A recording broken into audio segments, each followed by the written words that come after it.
Hello everybody and welcome. In this video I'm going to show you how to rename your earbuds EDIFIER NeoDots in the application.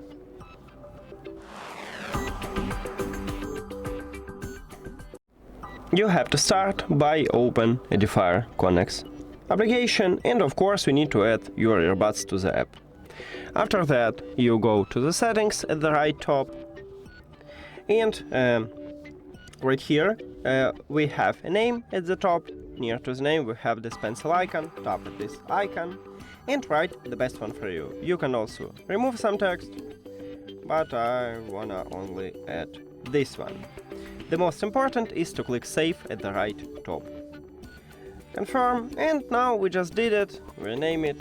That's it. Thank you for watching this video. If you found it helpful, please consider subscribing to channel and leave the like on the video. See you later!